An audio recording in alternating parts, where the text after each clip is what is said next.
Hello viewers and welcome to another episode of The Grumpy Penguin. This time I'm going to be working on my 1967 Citroen DS21.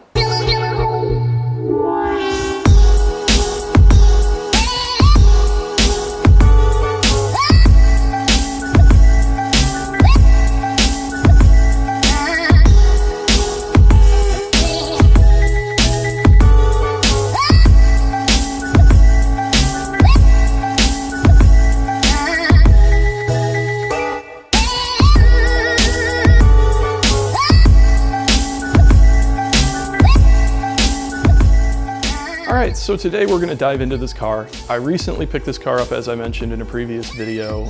Picked it up at auction, fully restored. We're going to use that term a little bit loosely. There were definitely a lot of items on the car that were not addressed during the restoration process. It does have good paint, great interior.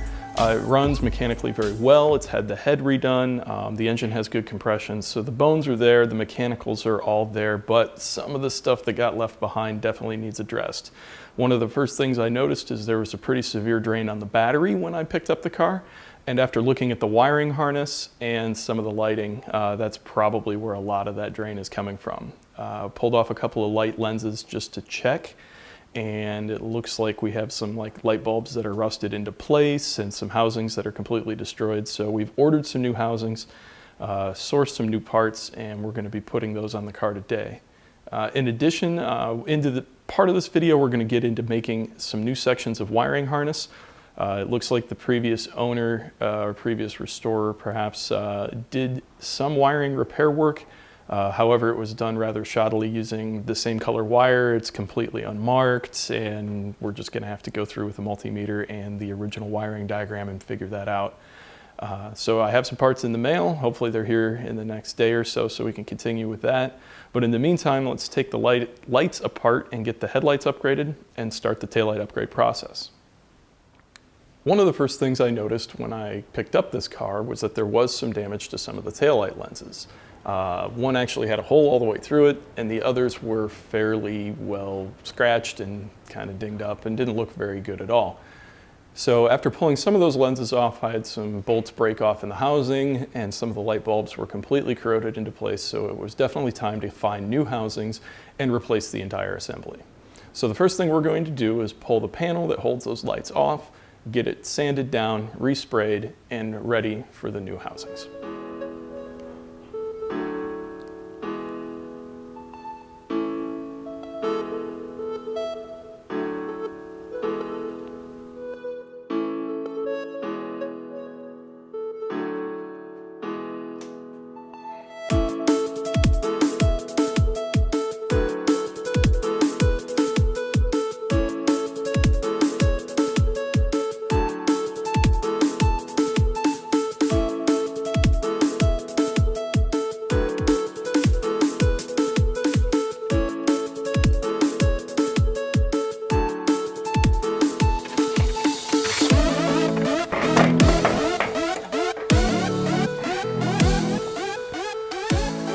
There we have it. So these are pretty corroded, so we're going to see how easily some of this stuff comes off, but I don't have a lot of hope. We're probably going to have to get the grinder out. We will channel our inner Project Binky. So this is a really big problem with some of these older cars. Everybody, oh, the taillights are dim, the taillights are dim. They're really not. The bulbs are probably just very worn out and corroded. So I'm going to pop this up here and see if you guys can see it. There it goes. So you can kind of see all that corrosion on that bulb. That's not helping anything when it comes to proper lighting and contacts. So you can clean the bulbs up, but they're very, very inexpensive to replace, especially an incandescent. You can upgrade to LED as well, but if you are going to do that, I recommend getting high quality LED lights. The cheap ones off Amazon sometimes aren't the most reliable, and they can burn out just as quickly as an incandescent bulb. I'm probably just going to put incandescents back in here with the new housings that I have, simply because they're easy to replace, and on a vintage car I think it's a little bit more of a better look, and they are plenty bright for the street. So All right, so we've got the taillights removed from the trim piece, and now we're just gonna go ahead and get it sanded down. There is quite a bit of rust and corrosion on here. We're gonna see how smooth we can get it. We may end up having to buy another one, but I think this is salvageable. So let's get to it.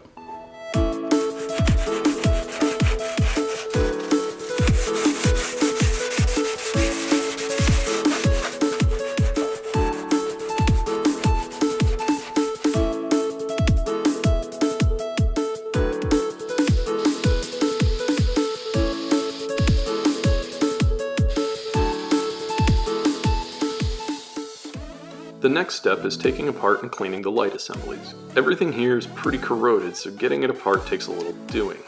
The bolts holding the Lucas lights to the housings are totally frozen and require some delicate work with the grinder to get apart. What I'm left with is a fairly nasty piece of metal that's going to require a lot of sanding to get clean. Once the paint and most of the underlying rust has been removed, it's time for a bath in navel jelly. This stuff really does a great job dissolving the remaining rust and will hopefully stop new rust from forming once we get things painted and cleaned up. These are actually Lucas 691 housings. As I said before, they're used on a lot of British cars, so they were fairly easy to get a hold of. Found these on the internet. They're completely remanufactured, new screws, new bulbs, and let me grab one of the old lenses. You can kind of see the quality in lens is just totally different. Very nice new plastic, so pretty excited about these. And I believe, unless they made them incorrectly, that they should mount using the same holes to the housing. Yep, same 3 holes, and they appear to line up. Let's just double check that.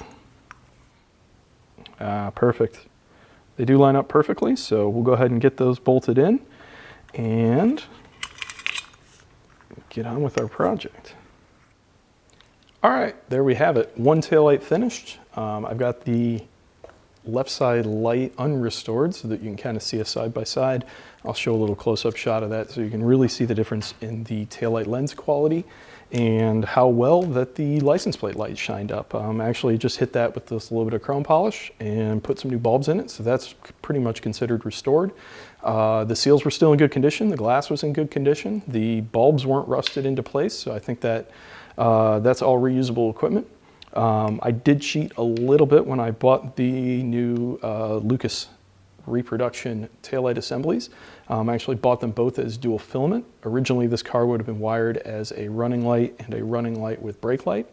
I can wire that up the same way as per stock, but I also now have the option to wire a dual brake light just to give a little bit more light to the rear when braking to hopefully avoid an accident. So we've gone ahead and gotten our panel refinished. We've got our taillight assemblies refinished.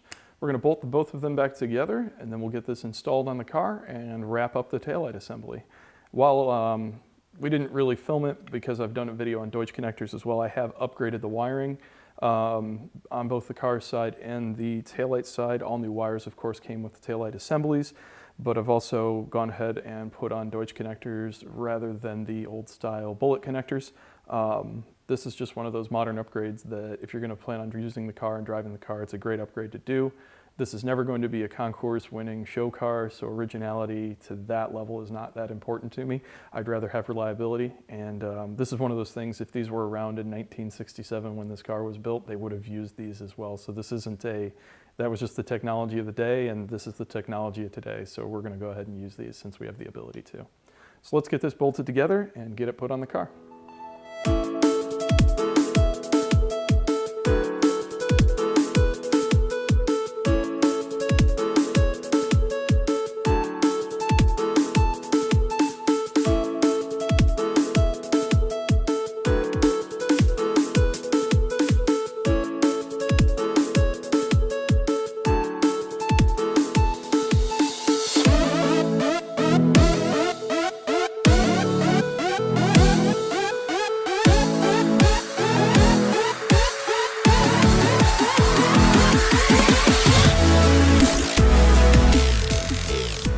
Pretty much wraps up the taillight install. They're in working on both sides, and we've even put our old European license plate on there to kind of give this more of a European flair. So We'll see you next time when we get into the headlights and hopefully real soon the wheels and tires.